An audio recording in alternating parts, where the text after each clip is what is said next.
Êtes-vous à la recherche de davantage de stabilité et de mobilité pour améliorer votre élan de golf? Si c'est le cas, et j'en suis certaine, cette vidéo va vous aider particulièrement à développer cette dissociation entre une bonne stabilité du bas du corps et une mobilité du haut du corps. Je suis Dr Dominique Dufour, chiropraticienne, je suis certifiée de l'Institut de performance Titleist et on va donc parler d'un des tests de l'examen Titleist, un examen qui se fait en 16 tests différents. Et on est un peu, quand on fait l'examen Titleist, on est un peu comme un détective. Alors, on va aller trouver évidemment au niveau de vos capacités physiques où sont les limitations, dans le but évidemment de vous donner des exercices et des trucs pour faire en sorte qu'on va aller dépasser ces limitations-là pour que vous développiez plus d'aisance physique et être plus capable de faire évidemment un élan de golf qui est performant.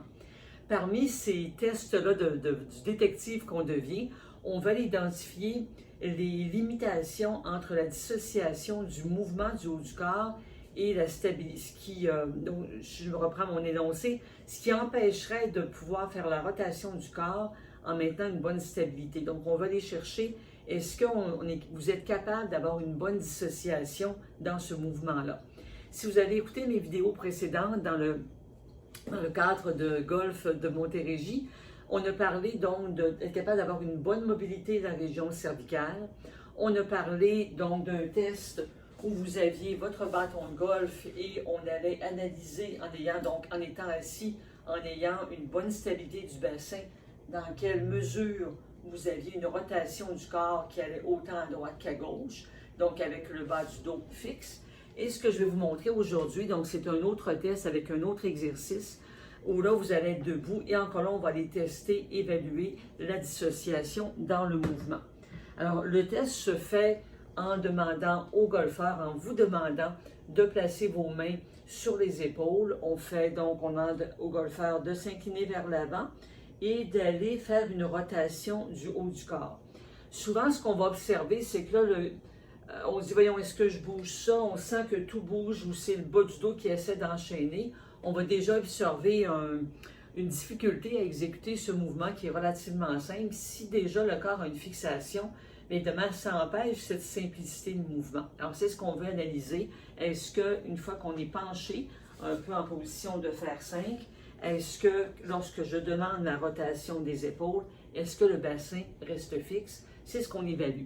Une fois qu'on a déterminé si vous avez une bonne mobilité, si c'est le cas, on mettra l'accent sur des exercices à d'autres niveaux, dans d'autres tests où vous avez des déficiences, mais si on observe qu'il y a une difficulté à exécuter de façon égale cette rotation-là du tronc, voici l'exercice que je vous suggère de faire, qui est toujours bon évidemment d'exécuter parce que de bouger, ça fait toujours du bien.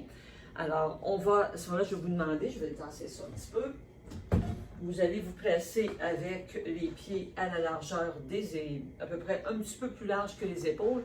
En réalité, c'est la longueur de votre avant-bras qui va déterminer la largeur de vos pieds. Vous allez placer votre coude et le poing à l'intérieur de vos genoux.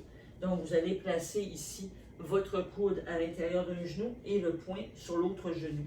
À partir de cette position-là, vous allez placer votre main, donc le tranchant de votre main, donc à l'intérieur, qui cible l'intérieur des deux pieds. Alors, je me place en position, j'ai ma main ici, et de là, je vais suivre doucement du regard, ma main qui monte le plus haut possible vers le haut. Et je redescends à la même vitesse. Donc, on ferait 5 à 10 répétitions, dépendamment de votre confort, toujours avec quand même un mouvement qui est relativement lent et je suis ma main du regard le long de tout le mouvement. Une fois que vous avez fait donc vos 10 répétitions d'un côté, vous allez inverser, vous allez placer donc le coude et le poing à l'intérieur donc des genoux. Je place ma main ici à l'intérieur et la même chose, je vais suivre du regard ma main jusqu'en haut pour faire les 10 répétitions de l'autre côté. Donc, un mouvement que j'adore parce qu'on a donc, avec notre coude et poing, votre bas du dos est bien stable et c'est vraiment le mouvement se fait avec toute l'amplitude que vous êtes capable actuellement, mais plus vous répétez cet exercice-là, vous allez gagner millimètre par millimètre, ce qui fait qu'à la prochaine saison de golf, bien, vous allez avoir développé beaucoup plus de mobilité du haut du corps et entraîner votre bas du corps à rester stable. Cliquez sur le lien au-dessus de la vidéo pour vous abonner à mon courriel hebdomadaire dans lequel vous recevrez aussi d'autres exercices qui pourront vous aider à développer une belle aisance physique. Au plaisir de vous y retrouver et bon entraînement cet hiver!